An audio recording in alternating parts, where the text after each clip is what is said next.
politician just shakes your hand and literally ignores what you're saying because they now realize they have to because there's no way to like actually compartmentalize it all. But I actually listen to what everybody asks me and says, and then I can't answer it because another question's coming in, and then you feel like you're insulting people because you can't answer their question. Like I woke up super depressed this morning, and then I had to psychoanalyze why I was, because I never get depressed.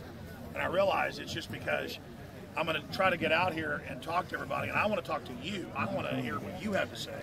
But instead, it's all going to be about me.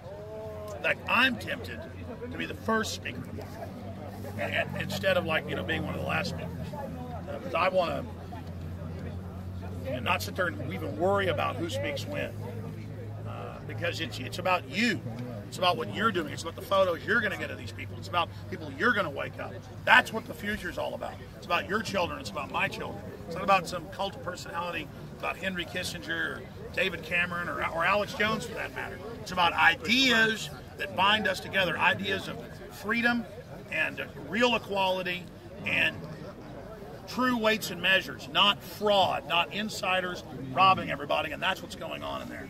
What would have Gandhi done at that moment here? If he would be here among us, what would his... If Mahatma Gandhi was here, he would wait till the key time when the press was here, and he would march down there and would have them arrest him. Well, there's the issue. I'm a man of my word, and when I was let in this country, I had to, even before I came here, I was contacted, and basically they weren't going to let me into the country unless I promised that I wasn't going to do civil disobedience. And I told them, I said, though, if I see you abuse anybody or if you treat us bad, then this deal's over. And then they kept the deal and let me into the country. They turned back one of our other reporters. And Ashley Jessica, which is time to write that article. Nice. No compromise, no compromise. Got back, she was pretty freaked out. They put her in a jail cell for about 20 hours. And she asked us, people keep saying, where's Ashley Jessica? She asked us not to talk about it. No way. She got back safe, right? Last time I heard, I was double checking. So now it's time. She just got back. It's time to do a report on that. Who is Ashley? She's done the great TSA videos with us, and one of our New York reporters, Jason Burmis. Yeah. We've known her about 2 years. She's followed a lot of really good viral video reports. Seen the one where the sheriff's deputy won't violate her rights and lets her film, and the head of the airport's going, "You will stop her." He goes, "No, she has a right." That's fantastic. She wouldn't do the color of law intimidation. I think it has like cop becomes icon for defending press freedom for just doing his job. It's like so shocking. And they contacted me, and basically I wasn't going to be let in the country. Between the lines, and people know because. I wear a rabble-rouser hat, filmmaker hat, a lot of things, but I am a journalist. And so if I tell somebody I'm going to do something, then I do it. And that's the only reason I was let in here. They've turned back a lot of people, which I think's wrong. It was supposedly a free country. But I told them, I said, if you beat up anybody, if you're abusive, and if you lie to us in any way, then the sky's the limit. Sorry. But, when it comes to civil disobedience, that's nonviolent. But look, we have won here. People say, why are we just standing here? What's the point? We're here shooting this out on YouTube and Twitter and Facebook and every other system, flooding it, forcing the mainstream media to come here and cover all of this. Yes! Yes! So that's what we're doing.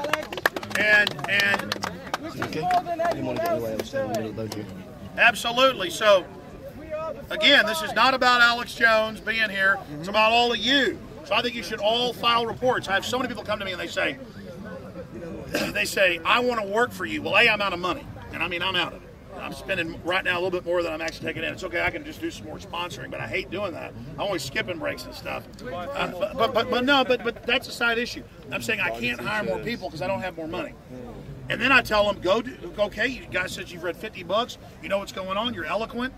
Go start a YouTube channel. Go start a blog talk radio channel. Go. And, of course, they'll send COINTELPRO to try to get you to infight and stuff. Ignore the trolls. Move forward with the message. You are the resistance. You are the leaders. Get out there. Now is the time. And just do it. Because so many people come to me and they think they're going to have an avenue to fight tyranny by working with Alex Jones. Hell, I'm doing good about getting my socks on in the morning. I'm totally overwhelmed with what I'm doing. And it's up to you that have that fresh energy, that fresh insight. When you see something wrong in the world, some people out there watching as well, you need to go out and do something about it.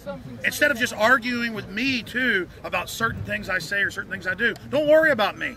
you have in your spirit the answers you need to get out there to people, go do it.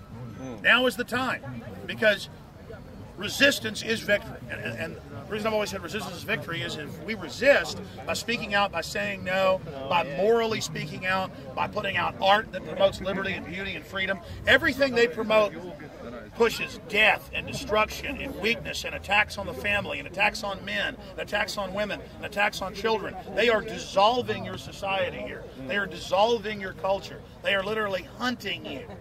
This is a system designed to consolidate power while it destroys society. It is Agenda 21. It is beyond evil. It is beyond evil. And what's happened is a lot of people that are in there now are younger Bilderberg group members.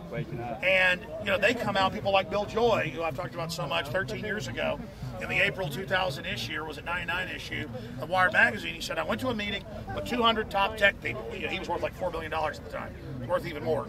And he said, we had the discussion, do we give people baubles and games and things to play because their life is meaningless because of the technology that's coming, or do we kill everybody? And their answer is they're going to kill you. And they are killing you with the vaccines. I saw the London Independent newspaper in the hotel, and it was half of Britons to have cancer by 2020. And they show the statistic. Folks, they're killing all of us. They put cancer viruses in the vaccines. Go warn everybody. They put hydrofluorosilicic acid. Listen, do you think they're only got African countries with 47% of the population with HIV and stuff, which they're putting in the vaccines over and other stuff? They're doing that to everybody here too. They're just using other soft kill weapons to see what they can do to you. That's what Prince Bernhard was all about. That's what Queen Beatrix is all about. That's what they're all about. And all these environmental yuppies who don't really care about the real environment, just care about the power trip of hating humanity. They think it's fashionable. They say, hey, you know what, there are too many people. And then I go, really? But you didn't get the memo not to eat GMO. You didn't get the memo not to drink hydrofluorosilicic acid fluoride. You didn't get the memo not to take the shots. You didn't get the memo that the sunscreen spray you put on you, it's got a chemical in it that'll give you lung cancer. You didn't get the memo that bisphenol A was going to make your daughter go into puberty at age 7. You didn't get the memo. They got the memo. They did it. They see us as animals. Well, I'm saying they don't have empathy. They're the animals. You know what? There are real problems in our world, and humanity's degenerate on its own sometimes. But they do everything they can to make us weak. And that's what this is all about. For everybody out there watching, everybody else throughout time and space, if you sit back and let wicked people run your life, cold-blooded people who enjoy dumbing you down, who enjoy killing you, who enjoy suffering and fraud and rigged games, if you stand down, you're going to let them win for many more future generations to come. Because let me tell you, they're not going to get rid of everybody. They've said they're always going to keep groups of people to torture and attack because they hate the human spirit. If you want to know what the future looks like, as George Orwell, Eric Blair wrote right here, wrote it in Scotland, it is a boot stomping on a human face forever. And I say that I'm going to resist that 110% to the best of my ability.